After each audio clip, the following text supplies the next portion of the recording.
Istri bosku akhir-akhir ini sangat baik pada saya. Sebelum pulang, saya selalu dibawain oleh-oleh buat orang tuaku.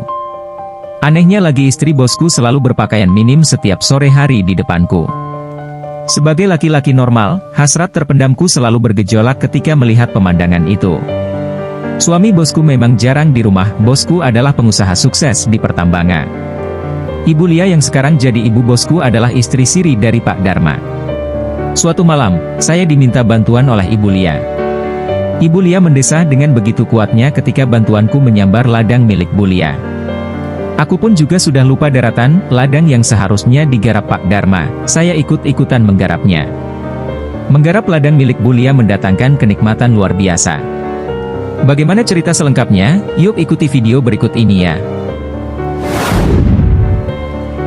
Namaku Heri. Aku bekerja sebagai sopir pribadi. Setiap hari aku mengantar istri bosku yang bernama Ibu Lili. Jam kerjaku dimulai jam 7 pagi sampai jam 5 sore. Kadang bisa jam 9 malam baru pulang bila istri bosku ada acara sampai malam. Ibu Lili adalah istri siri dari Pak Dharma yang merupakan pengusaha tambang. Walaupun istri siri, Pak Dharma selalu mencukupi semua kebutuhan Ibu Lili. Semua kebutuhan dipenuhi seperti istri pertama. Pak Dharma biasanya berkunjung ke Ibu Lili sebulan sekali. Bu Lili suka berdandan, apalagi kalau Pak Dharma akan berkunjung, saya disuruh mengantar ke salon hampir seharian. Bu Lili juga sering berpakaian minim apabila Pak Dharma berkunjung menengoknya.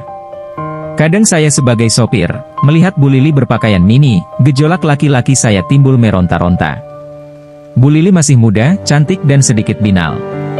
Mungkin karena sedikit binal, Pak Dharma tertarik menjadikan Bu Lili sebagai istri siri. Hari Minggu, biasanya aku libur. Tetapi saat itu aku dipanggil Bu Lili ke rumahnya. Saya pun datang tepat waktu. Ketika sampai di rumah Bu Lili, saya sudah disambut di pintu gerbang.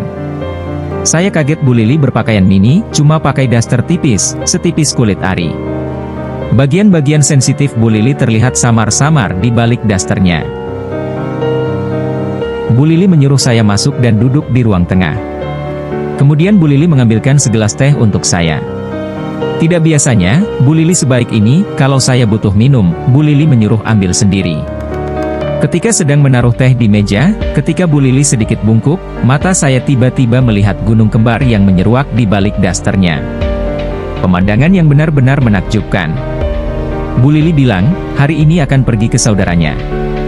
Jadi saya disuruh antar.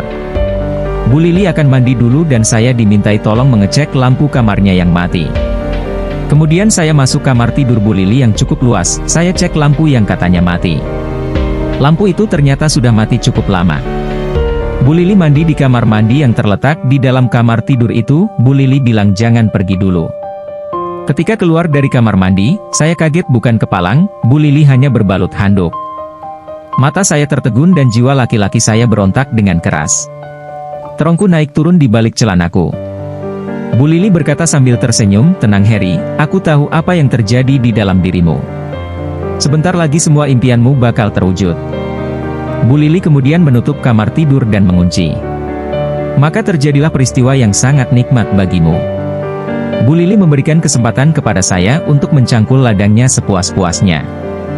Desahan demi desahan keluar dari mulut Bu Lili. Setiap desahan yang keluar, aku tambah semangat mencangkul. Cangkulanku selesai ketika ada semprotan hangat membasahi ladang Bu Lili. Begitulah akhirnya, Bu Lili sering memanggil saya, untuk mencangkul ladangnya yang tidak diurusi Pak Dharma. Begitulah kisahku. Sekian dan terima kasih.